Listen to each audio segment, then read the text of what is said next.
Hello and welcome to the Story Behind the Stories, your weekly look at the pages of the Neepawa Banner Press. Thank you very much for taking a little bit of your time and spending it here with us on NAC TV. I'm Eoin Devereux, news reporter with the Banner Press, welcoming you to the show. Merry Christmas, Happy Hanukkah, and all those in between to every one of our listeners. Hope you've been having a great week so far.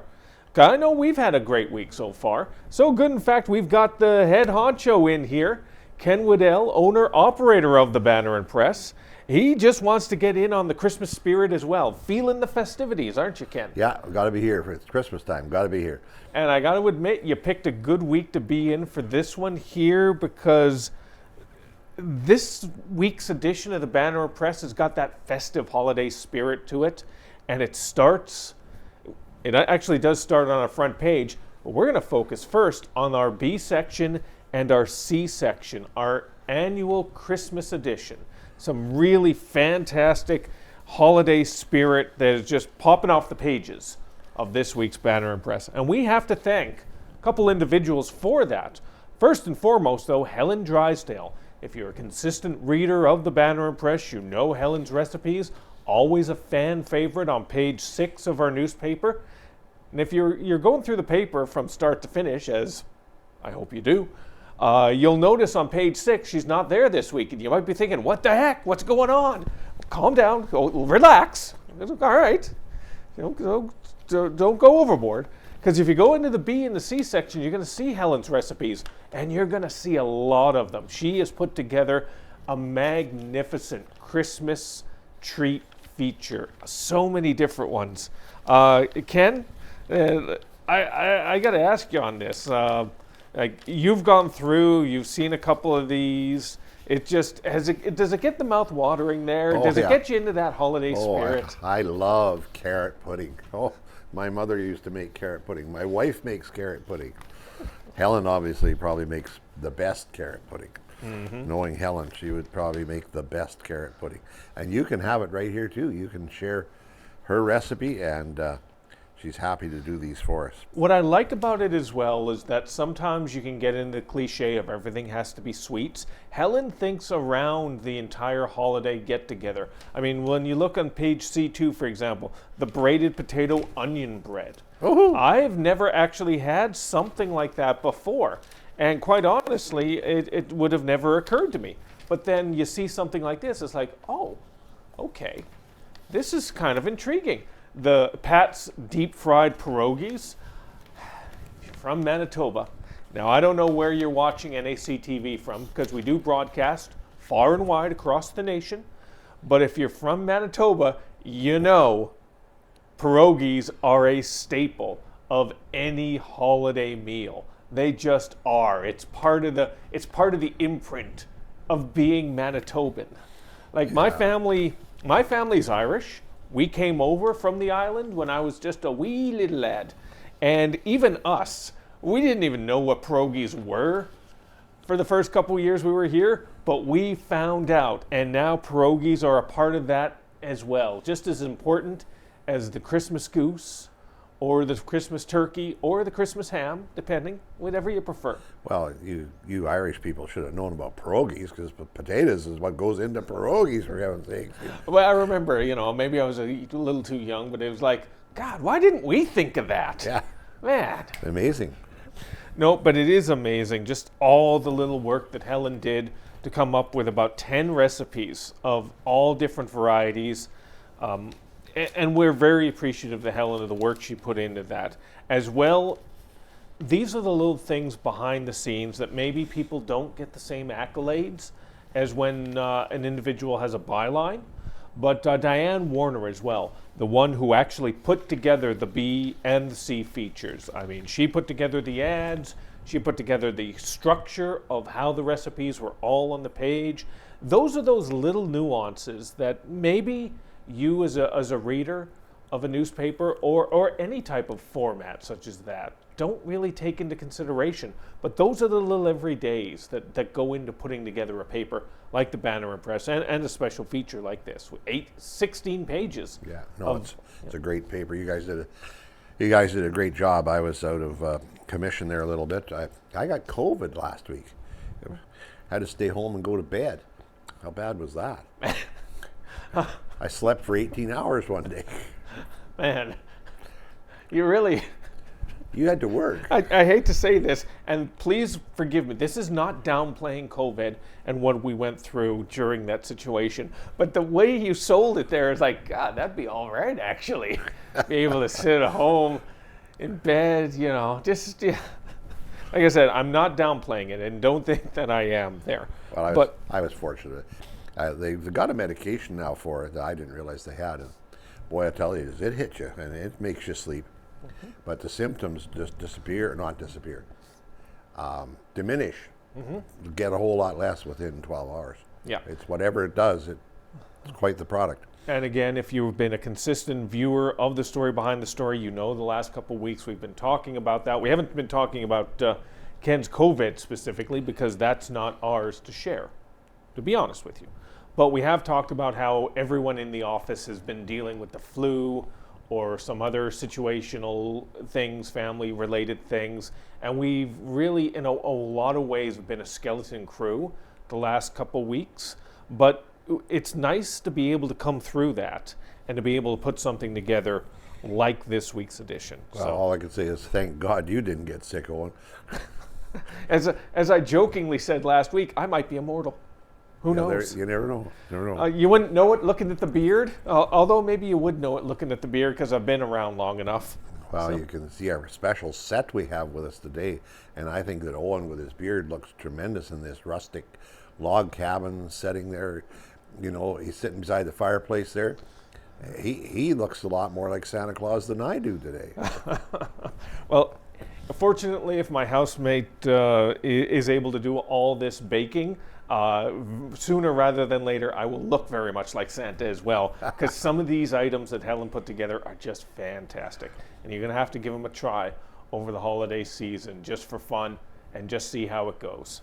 All right, let's shift over. We're going to shift before we get to the meat and potatoes of our newspaper, our A section in our news. We're going to go on to the opinion page. I wanted to talk to you, Ken, about this week's edition of Right in the Center. You were feeling very festive, a little nostalgic with this week's column, weren't you? Yeah, it was, I wasn't sure. I almost revamped last year's column, and then I thought, no, this isn't fair. I mean, I've got a night here, and so I sat up one evening and wrote it out, and I started to go back through my memory bank, as you'll see in the column there. I remember there's one thing that I'll re-mention here. In 1940, 41, I believe it was, my father, long before I was born, was away in Devereux, Nova Scotia, with the Royal Winnipeg Rifles, awaiting transportation over to England to join in the fighting in the Second World War. He never made it. He took sick and was sent home, which is maybe fortunate because a lot of his fellow soldiers were killed. But his older brother, my uncle, felt sorry for my little brothers because they didn't have their dad home at Christmas. And he went to the store, probably Eaton's, and he bought a Christmas ball, a fairly big one, but 3 inches or more. And it's still in the family. That little fragile ball has survived. My daughter-in-law has it to put on her Christmas tree now. Since 1941. Yeah. It's been on a Waddell Christmas tree every year since 1941.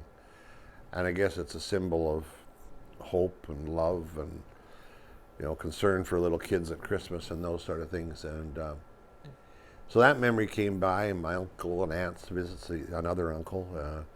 They would come out from Winnipeg to visit us.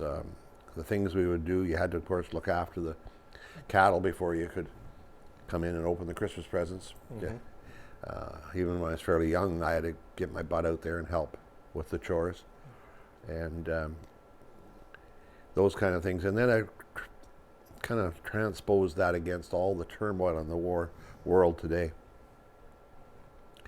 and how so many people would give their eye teeth to have had the relative peace and calm that I and many thousands of others of Canadians have had at Christmas time in their homes, on the farms, Christmas concerts, all those kinds of things.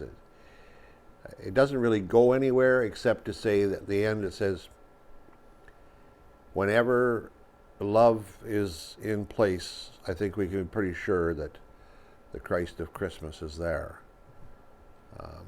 When the war is going on and the horrible things are going on, I don't think that, as I said in the column there, I think Jesus weeps over that every day. He certainly doesn't promote it. Right. Anyway. Well, again, if you want to take from that what you will, you got to check out the column. It's interesting, Ken. My takeaway from that was, and it feels like it could be different perspectives on this, which makes sense since it's on the perspective page. My takeaway from your column was don't take it for granted. You talked about the history, you talked about the family history on there, and it got me thinking about my family's history, about the significance of Christmas and what it meant, and the gatherings and the get-togethers. And as you get older, and as you sort of drift apart because you're living in different cities, in different countries, all these sorts of different things, you sort of, it disappears. But don't let it disappear. You got to keep it in your memories. You got to keep it in your mind. Those special memories. And that's what a big part of Christmas as well. Take away the materialism of it that has taken over, all of that. And even if you're not, quote unquote, religious or spiritual, even if you were to put that aside, it's about the coming together of a family. The significance of just taking that moment during the holidays. Whether you're spiritual, whether you are not spiritual, the family unit is the one takeaway, I believe, of all from that. But again, maybe you, when you read it, will have a different take on that. Hopefully you will get an opportunity and sort of, if you do have a take on that you'd like to share with us, it's always appreciated. Send us a letter on that or anything. We'll talk about that a little later on the show, how you can forward that information our way. So, it was great to sort of be able to sort of read that and sort of, it blended quite well, quite honestly, with not just our B and C section, but with our front page of this week's edition of the Neepawa Banner Press. And this one I sort of pushed for. I have to give a very much an acknowledgement and a shout out to Jody Baker and Jody Baker Photography. This is Jody's picture. We came across that.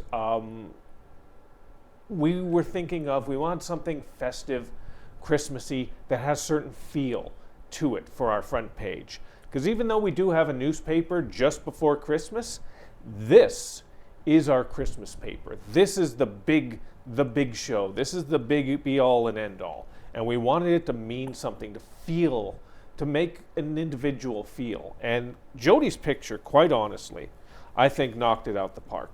I'm just going to show you that real quick. You might not be able to see a good version of it. And that's why you need to pick up a physical copy of the Neepawa Banner Press. If you're not able to get a physical version of the newspaper, always remember, you can get a copy of it online every Friday morning, 9 a.m. Central Time. It goes live on mywestman.ca. Just take a look at that picture. It is really nice. It was from a section of town here over by Commerce Street, and just she played some technical tricks with it to make everything in the background black and white, except for the Christmas tree, and it really pops off there. And again, to share the story behind the stories, that type of thing translates very well on a computer screen. It translates extremely well on just an individual picture, a separate singular item. But in a newspaper, you have to think of other things like other pages. So we were corresponding back and forth with our printer based out of Killarney about how do we optimize this picture to make it just pop off the page. Because you can't just plop it on there, because ink is kind of an interesting little thing, isn't it, Ken? You've walked me through this many a time. It can smear. It can smear. And when you've got a black and white item, and on the other page you got a color item, they can just smoosh together a little bit. A little bit. Yeah, so it was a little back and forth, nuanced little thing to get everything tweaked just right. And quite honestly, I'm very pleased that we put the time in, the extra effort in, and made this work. This is one of those ones that I've said this to you before, Ken, and I've said this to other people as well. You can't do it every single week because that would just drive you crazy. But I want every single front page to be something somebody wants to hang on their wall. Yeah, Whether it's a family member's accomplishment, whether it's some visual aspect of their own community, or something like that. We don't do it every week, but if we can do it a couple times a year, I think we're in the right direction. Well, I think you knock it out of the park more than a few times a year, Owen. But speaking of hanging things on the wall, Jody Baker would like to talk to you if you want to hang something on your wall, because she sells these. That's right. She sells these. That's right. We're going to go into hard sell right now. Don't forget, in the cut line there, these pictures, like this one, for example, you can be purchased anywhere, Home Hardware, Mullen Sky General Store, Arts Forward, Harris Pharmacy, or you can check it out on her Facebook page. We're doing the hard sell here, Ken. Oh, yeah. You know. Well, she gave us the picture so we can give her some promotion, eh? Well, nothing wrong with that. Nothing wrong with that, because this image really, it was great, and always appreciate being able to share something visually interesting like that. So Jody, thank you very much on that. Always appreciated. Now, as you also know, Ken, I love the visual aspects of the newspaper on the front page, having something that's really visually interesting that pops. But at the same time, I like news. You know, call me old-fashioned, but I like actual news that matters to your community on the front page. Like $435,000 news? Exactly, exactly. Now, if you go onto the side of the paper in a 2-column, you can see a news story I wrote up from the most recent town council meeting. We're all dealing with it, let's be honest. Inflation last year and a half has just come out of nowhere. Everything's more expensive, and it just, yeah, that's my commentary. Just, Yeah. Well, the town doesn't have to go quite as this year, because they're going to get some extra money to help with basically anything they need the money for. It's a top-up sort of a plan, eh? That's right, because communities feel the exact same pressures that we feel. In fact, they feel them in a whole different and expansive way. Construction costs, for example, infrastructure costs, for example, everything that the town of Neepawa and every community has to pay for has really gone up. Fortunately, though, they got a letter and they got a notice from the Minister of Municipal and Northern Relations, who right now is Ian Bushy, for the NDP. Yeah. Although this is something that had been moving forward before the NDP got into power. I mean, this was part of the PCs moving forward on this as well. But again, thank the PCs for doing this and seeing the need for it. Thanks to the NDP for not kiboshing it. Yes, exactly. Because that is their prerogative. They are in there right now, but very appreciative that they are sending out, as part of their municipal fund, $39.9 million funding announcement that was made earlier this year. Neepawa's share will be $435,875. That can go towards anything. In essence, they said, hey, we know you guys are feeling the pressure from all this inflation. We want to do a little bit to help out as best we can. Spend it where you deem necessary. Spend it where you see fit. And I am so sure, with all the work that's going on down the way by the hospital, roads, infrastructure, water, sewer, they'll find a place to spend it. Well, this very morning, I was just driving to work, and everything's all ripped up over in front of the town office, county court building there. The whole street's one side or the other. Guess there was a water main break, and that's not the first one. There's been several. No. Well, if they're busting up the roads, then fortunately, maybe when they rebuild, they'll be able to do a little something with the transportation in this town. And that segues kind of clunky, but I thought it was good enough, into our next story. Active transportation proposal was brought forward to the town of Neepawa recently during their council meeting. There was an agency that they had hired to come in, look at the town, and see what they could do in terms of diversifying active transportation options. Now, what is active transportation? It is, in essence, any non-motorized motion. So walking paths, running paths, cycling, all those types of things. And they said, for the most part, Neepawa is okay, but it could be better. And they made quite a few different suggestions as to what Neepawa could do over the next year, over the next 2 years, over the next 5 years, and even into 10 years. And did you get a chance, sort of, Ken, to see sort of that list? I mean, there were so many. We're not going to go into specifics of locations, but they really thought that we could do a lot more with our walking paths and biking paths. Oh, yeah, for sure. We're fortunate to have what we have, but there needs to be more of them. I know that people come to town as tourists, for example, and they'll complain that we don't have an adequate biking system around town. I mean, you don't want to go zipping down Main Street on their bike. It's a little risky sometimes. Well, Main Street for sure, that's the highway, or Mountain Avenue, the main business street even. But no, there are lots of good suggestions there. They had a dozen or more students come out with fresh new ideas and fresh eyes to, we see, oh, well, that's that sidewalk. It's been there for 100 years. What's going to change? They see it differently. They want to do some bump outs. They want to do some more accessibility spots.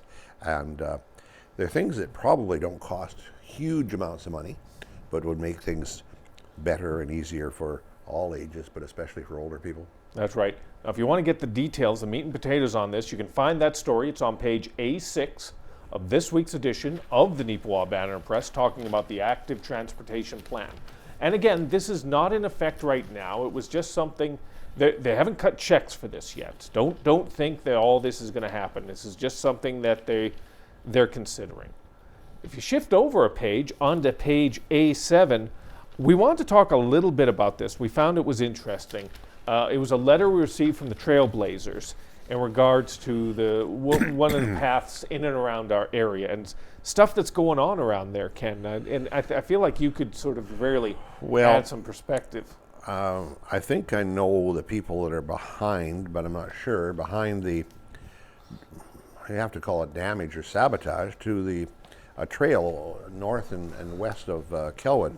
There's been some trees cut down to block the trail, a trench dug, some big rocks put in place. People have gone in and tried to clean it up somewhat to reopen it. There's an ongoing difference of opinion there about how to use Crown land. I think the damage that was done to the trail was quite illegal, actually, but whether any charges will be pressed or anything will be done about it, I guess, is another question. But the Trailblazers, the three men that wrote the letter, there's Larry Hinton, Ron Roche, and Robert Barron from the Kelwood area, are quite concerned that people could get hurt because of the blockades that were put onto these paths. Certainly, if you hit a rock at night with your snowmobile along there, it would be potentially very, very dangerous. Yep. And so the letter says, this has happened before, it's happening again. There's an argument between people about how to best use Crown land. And I don't really care whether there's an argument or not, what's legal and what's approved. And if this stuff that was done was illegal, then the full force of the law should be brought against the people who did this, in my opinion. But anyway, they wanted to go public on this, and certainly we've offered them that opportunity.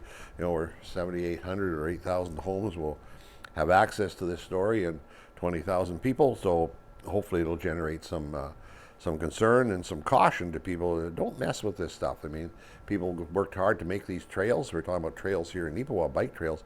Out there. If you fall off your bike here in Neepawa, somebody might pick you up. But if you're out by yourself on a trail and get hurt, you might be there a long time before somebody picks you up. It could be life-threatening. That's right. We appreciate the Trailblazers for sending this information to us, and it feels as though this is something we're going to be talking about again in a future edition of the Banner and Press. Only a few minutes left here, so we're going to shift quickly into some of the most recent success of the Neepawa Titans. The last 11 games they've played, they've had a nice run, 9 wins, 2 losses, and huge wins as well, Ken. They've beaten the best team, the second best team, and the third best team in the Manitoba Junior Hockey League. That most recent success beating the top team, the Steinbach Pistons, the defending league champions. And they did it at home, and they did it in convincing fashion. Yeah, I was at that game, and man, it was, the Titans, or the Pistons scored within 19 seconds of the opening whistle. Less than a minute into the game, the Titans had scored. Less than 3 or 4 minutes into the game, Titans had scored again, so you knew the battle was on. It was 2-1. And then it went to, I think, 3-3 at the end of the second period. And then in the third period, the hometown fans are kind of holding their breath and think, oh, this can't last. We're dreaming here. We're going to wake up one of these times, right? Yeah. And the Titans came out just blazing and hammered the Pistons and scored 3 unanswered goals in, I think it was 3 unanswered goals in it ended up 6-3 anyway. Yep. In the third period. Made believers out of a lot of people, That's the thing as well. I've been here for almost 10 years now, and let's be honest, the Neepawa Titans / Junior A Hockey Club / Natives have not had a very successful run in that decade. It's not my fault. I don't want to do a correlation here of I'm a jinx, but the one run they did have was that playoff run in 15-16, I believe. Yeah, somewhere in there. That last month. And this isn't that. This is more. This is a whole different dynamic. They're on a whole different level right now. So if you haven't been paying attention, go on down there in the new year. Check it out for yourself. Hopefully you'll be able to support them on a long playoff run, because this one does feel different. And maybe part of that has to do with a returning player. Hayden Stocks. We have a story in this week's paper about Hayden Stocks, who returned about a month and a half ago from the North American Hockey League. He played for the Titans last year, was their leading scorer last year, a huge contributor, and he has really contributed so far this year. And I had a chance to speak with him after one of the games, and he's really happy to be back in Neepawa. Well, that's good to know, and I'd heard that before. I mean, obviously you can see the joy in his face when he's playing. He wanted to be back here. This is a story, and I don't want to read too much into it, but a story of a kid that went to try his ways in the U.S. At a junior level, I believe, and then got traded to all the way across the continent. It was 4,000 miles or something. Danbury, Connecticut. Which they tell me is not exactly hockey world capital. But anyway, I think he was disappointed there. I'm pretty sure he was probably lonely, wanted to be back closer to his family, although he is from Alberta. He's not with his family right now. But he's with his Titans family, and that seemed to be very important to him to get back here. He really did want to come back and be with his teammates and to work with our coaching staff, and they were more than happy to have him come back so they could work with him. And great story, great kid. We just hope he's able to keep going and hope that the team's able to keep going. That's right. You can find that story on page A9 of this week's edition of the Banner Press, as well as so much more sports. We talk about the Tiger Hills Hockey League. We talk about high school hockey. We talk about the U13 tournament that recently took place at the Yellowhead Center. There's so much to be covered, and there's only so little time and so little space. So that's why we always appreciate you and your support for the paper. If you have story suggestions, ideas, if you have pictures from an event, anything along those lines, always send them our way. They can be sent to news@neepawabanner.com. Always appreciated. Or you can give us a call at 476-3401. If you have any story suggestions. We did have 1 or 2 suggestions about layout for the paper last week. And it's just one of those things of, like I said, there's only so many hours in the day and only so many spaces on the page. But we do appreciate your content and your suggestions on that. So, again, but thank you, Ken, as always. Always appreciate you coming in and sitting down and walking us through. Well, it's good to be here. Teaching us some lessons. I always can give you some history. A little bit of history. I'm old enough, there's a little history in the head here. And we always thank you as well. This doesn't happen without you, neither the paper or the television program. So thank you for your support, and we always appreciate it. We hope you have a happy holidays, and we'll see you again right here on NAC TV and the story behind the stories.